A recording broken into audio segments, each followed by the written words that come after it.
Right, so our first stop at SUPERBOOTH24 is at the AJH Synth booth. Alan, we're stood in front of the Radiophonic. Now, this is a project that you've done in collaboration with none other than Hans Zimmer. Yes. How did that come about? Yes, Hans has started using our Minimod synth about 8 years or more ago, and he's used it on a few of his movie soundtracks, and he was very enamoured with the sound of it, and we've been in contact since, and towards the end of last year he got in touch and told me that he'd purchased the Maida Vale Studio complex from the BBC, along with some friends as a project. And one of his dreams is to restore the original radiophonic workshop in its original site at Maida Vale, and he thought it would be a very opportune time to order a big modular system from ourselves to take pride of place as the modular system in the new radiophonic workshop. And so so Hans came along with the design brief, just to an open-ended brief, really make me a big modular system. And amazing. Yeah, and of course, when you look at pictures of his studio, you can imagine covering a whole wall with modules. But then we decided that really, because it was going into the radiophonic workshop, it needed to be of a size and design that made it a little more immediate and less daunting for anyone that was coming to it. Sure. Without a huge background in modular. So so we went through 2 or 3 design ideas, and the initial one of the ideas that he had was he'd really like to hark back to the VCS3 and the Synthy 100 Delaware that were in the original workshop. Yeah.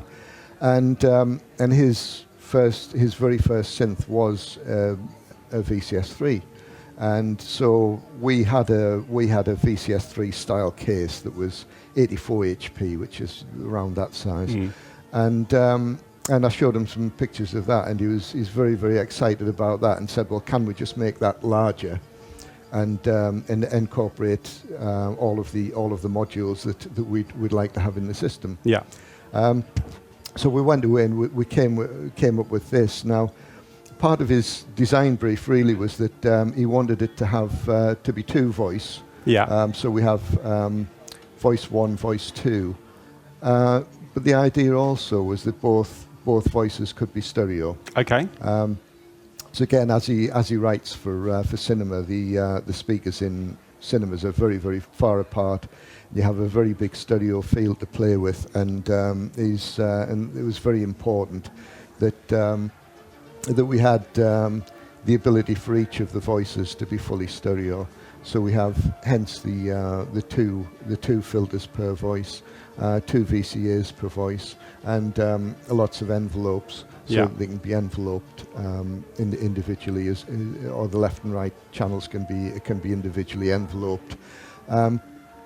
So the top section here really is all of the that's the audio path for the 2 voices. Yeah. But then the lower section here is the modulation sources. So things that we have here is we have the utility modules such as the CV offset VCA. So we can put a CV into that, and we can offset it, or we can amplify or attenuate it.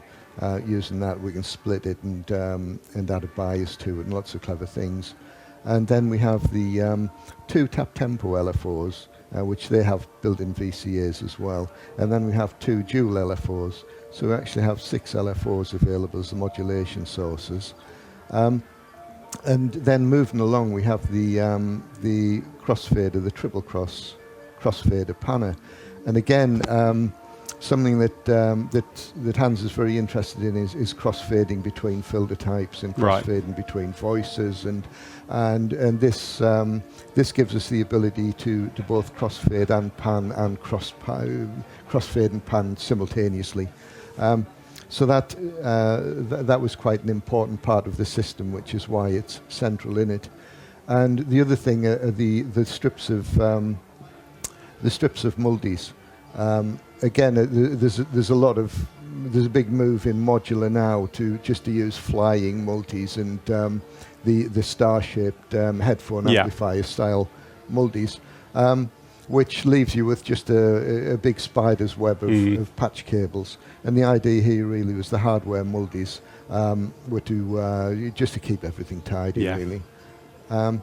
And the rest of the modules, we have some of the other audio treatments, such as the phaser, the fixed filter bank, and we have the Gemini dual filter, which, with it being a dual filter, that could be used instead of the ladder filters or instead of the Sonic XVs in a voice, or we could use one ladder filter on the left channel and a Gemini on the right-hand channel. Yeah.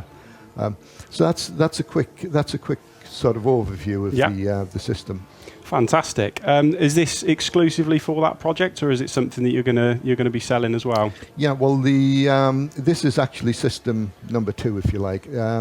The original Radiophonic is now with Hans in his London studio until the Radiophonic workshop becomes a reality in probably a few years' time, I would imagine. But he very graciously allowed us to produce a limited number of exact replicas of the system. This of which is replica number 001. Amazing. And so these are obviously built to order, built to customer order, and we've already had expression of interest from quite a few people, and we are running a waiting list. Because we can't, I mean, we don't have a factory that we put raw materials in one end and these come out the other end.